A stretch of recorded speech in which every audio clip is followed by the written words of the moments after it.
So when I was asked to give a talk on the Beethoven variations, I immediately thought of a passage from a novel that I think is one of the best writings about music from modern literature. It's a short passage from Milan Kundera's Book of Laughter and Forgetting. And so that's really my talk. I'm stealing the whole thing. And so all I'm going to do is try to give a little bit of window dressing before and maybe a little window dressing after, and let the literature speak for itself. So Milan Kundera wrote this book in Paris when he was in exile from his native Czechoslovakia, which was behind the Iron Curtain. Czechoslovakia had, in the 1960s, 1961, I think, maybe somebody can correct me, appointed as a, quote, puppet by Moscow, was a rather intellectual, liberal, new leader named Alexander Dubček. Maybe some of you are old enough to remember these events. And Dubček liberalized the country. There was freedom of expression. It was a renaissance for filmmakers and poets and musicians and artists and writers, journalists even. And then in August of that same year, the tanks rolled in and squelched the whole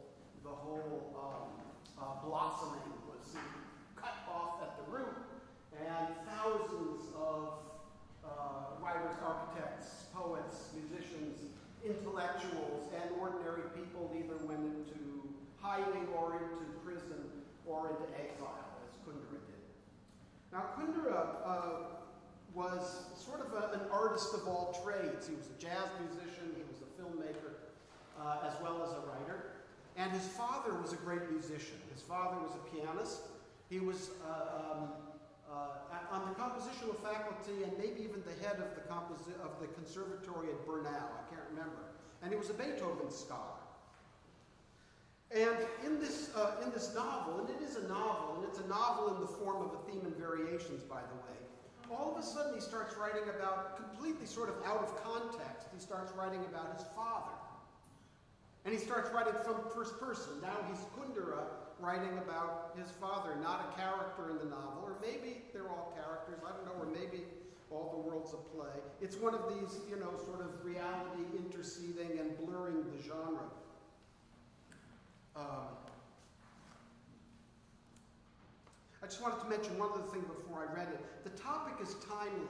The issue of Beethoven's theme and variations, his obsession with the genre of taking a melody and writing variations on it, has been rather in the press recently because a new play was staged off-Broadway. I think it was off-Broadway, starring Jane Fonda, 74 years old, playing the part of a musicologist who is at the end of her life. She has a terminal illness, and she is obsessed with trying to figure out why Beethoven wrote variations at the end of his life, specifically the Diabelli variations, where this music editor had written this little waltz and gave it to different composers, asking them to compose a variation on it, and he was going to publish it.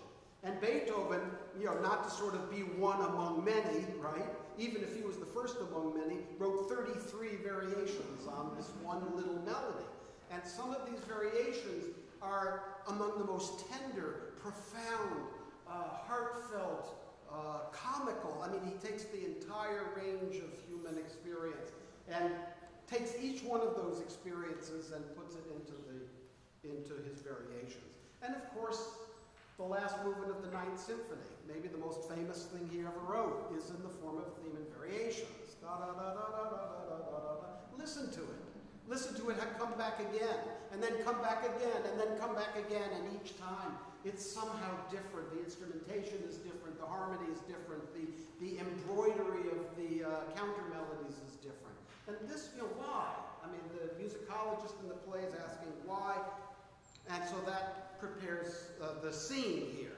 So, during the last 10 years of his life, my father gradually lost the power of speech. He'd had a stroke. At first, he simply had trouble calling up certain words or would say similar words instead and then immediately laugh at himself. At the end, he had only a handful of words left, and all his attempts at saying anything more substantial resulted in one of the last sentences he could articulate. That's strange. Whenever he said, that's strange, his eyes would express infinite astonishment at knowing everything and being able to say nothing. Things lost their names and merged into a single and differentiated reality. I was the only one who, by talking to him, could temporarily transform that nameless infinity into the world of clearly named entities. His unusually large blue eyes still stared out of his handsome old face as intelligently as before. I often took him for walks. We would walk once around the block. That was all he had strength for. He had trouble walking. He took tiny steps, and as soon as he felt the least bit tired, his body would tilt forward and he would lose his balance. We had to stop so that he could lean his forehead against the wall and rest. During the walks, we talked about music. When Father could speak normally, I hadn't asked him many questions. Now I wanted to make up for it. So we talked about music. It was an unusual conversation. One of the participants knew nothing but a lot of words, and the other knew everything but no words. Through the 10 years of his illness, Father worked steadily on a long study of Beethoven's sonatas, the piano sonata. He wrote somewhat better than he spoke, but even while writing, he would suffer more and more memory lapses until finally no one could understand the text. It was made up of words that did not exist. Once he called me into his room. The variations from the Opus 111 sonata were open on the piano. Look, he said, pointing to the music. He had also lost his ability to play the piano. Look! And then, after a prolonged effort, he managed to add, now I know. He kept trying to explain something important to me, but the words he used were completely unintelligible, and seeing that I didn't understand him, he looked at me in amazement and said, that's strange. I knew what he wanted to talk about. He had been involved with the topic a long time. Beethoven had felt a sudden attachment for the variation form toward the end of his life. This little set that we just played was written in 1797. He's a young man. Now we're talking about at the end of his life when he returned to this form and this obsession. Beethoven had felt a sudden attachment to the variation form toward the end of his life. At first glance, it might seem the most superficial of forms, a showcase for technique, the type of work better suited to a lace maker than to a Beethoven. But Beethoven made it one of the most distinguished forms and imbued it with some of his finest meditations. True, all this is well known, but what Father wanted to know was, what are we to make of this? Why did he choose variations? What lay behind his choice?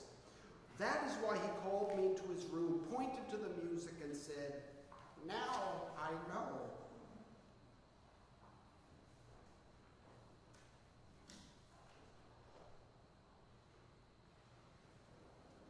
I understand now the remorse of losing someone you love. When my father died, I had a bad case of it. I couldn't forgive myself for asking him so little, for knowing so little about him, for losing him. In fact, it was that very remorse that suddenly made me see what he must have meant to tell me the day he pointed to the Opus 111 sonata. Let me try to explain by means of an analogy. The symphony is a musical epic. We might compare it to a journey leading through the boundless reaches of the external world, on and on, farther and farther. Variations also constitute a journey, but not through the external world. You recall Pascal's famous meditation about how man lives between the abyss of the infinitely large and the infinitely small. Well, the journey of the variation form leads to a second infinity, the infinity of internal variety concealed in all things. What Beethoven discovered in his variations was another space and another direction. In that sense, they are a challenge to undertake a different journey. The variation form is the form of maximum concentration. It enables the composer to limit himself to the matter at hand, to go straight to the heart of the matter. The subject is a theme, which often consists of no more than 16 measures. Beethoven goes as deeply into those 16 measures as if he had gone down a line to the bowels of the earth. The journey of the second infinity is no less adventurous than the journey of the epic, and closely parallels the physicist's descent into the wondrous innards of the atom. With every variation, Beethoven moves farther and farther from the original theme, which bears no more resemblance to the final variation than a flower to its image under a microscope. Man knows that he cannot embrace the universe with all its suns and stars, but he finds it unbearable to be condemned to lose the second infinity as well, the one so close, so nearly within reach. My friend Tamina lost the infinity of her love. I lost my father. We all lose in whatever we do, because if it is perfection we are after, we must go to the heart of the matter, and we can never quite reach it. That the external infinity escapes us, we accept with equanimity. The guilt of letting the second infinity escape as well follows us to the grave. While pondering the infinity of the stars, we ignore the infinity of our Father.